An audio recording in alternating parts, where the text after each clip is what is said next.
ரொம்ப பெருமையா இருக்கு. அந்த பேரே வந்து நமக்கு வந்து உள்ளுக்குள்ள ஒரு கூஸ் பம்ப்ஸ் கொடுக்குது, லட்சிய மகுடம்ங்கிறது.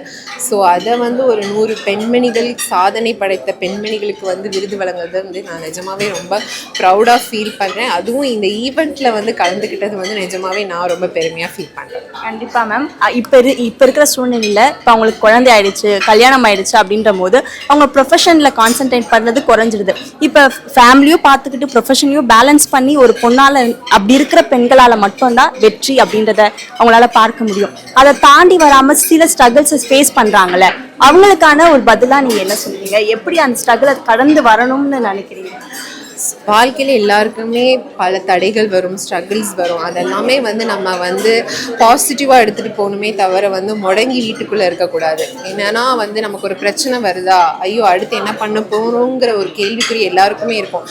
அப்போ துணிஞ்சு வந்து நம்ம வந்து அதை வந்து பிரேக் பண்ணிவிட்டு நம்ம வந்து அதுக்கு அடுத்தடுத்து என்ன பண்ணணுமோ அதை வந்து பண்ணணுமே தவிர முடங்கி வீட்டுக்குள்ளே இருக்கக்கூடாது. சிங்க பெண்களாக வெளியே வாங்க. கண்டிப்பாக மேம், சிங்க பெண்களாக வெளியே வரணும்னு சொல்லியிருக்கீங்க.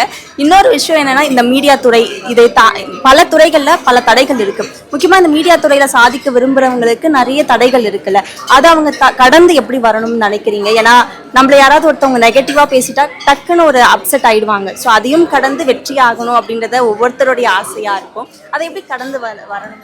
It's not only about cinema துறைங்கிறது மட்டுமே வந்து நெகட்டிவ் கமெண்ட்ஸ் வராது.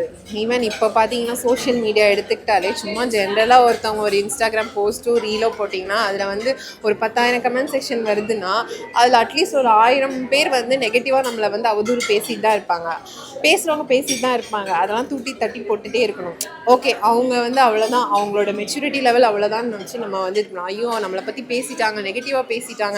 எப்படி பாசிட்டிவாக பேசும்போது நம்ம எவ்வளோ ஹாப்பியாக ஃபீல் பண்ணுறோமோ அதே மாதிரி நெகட்டிவ் கமெண்ட்ஸும் என்னை பொறுத்த வரைக்கும் ஓவர் கம் பண்ணுங்கள். பாசிட்டிவாக எடுத்துக்கோங்க. பரவாயில்ல, இந்த சைட் நெகட்டிவ் பேசுகிறாங்களா, அந்த சைட் பாதி பேராவது நம்மளை வந்து பாசிட்டிவாக பேசுகிறாங்கங்கிறது வந்து துணிச்சலாக வந்து ஃபேஸ் பண்ணுங்கள். அவ்வளோதான். எல்லா ஃபீல்டுமே வந்து அந்த நெகட்டிவ் அண்ட் பாசிட்டிவ் ரெண்டுமே இருக்குது. அதை பேலன்ஸ் பண்ணி போகிறது தான் லைஃப்.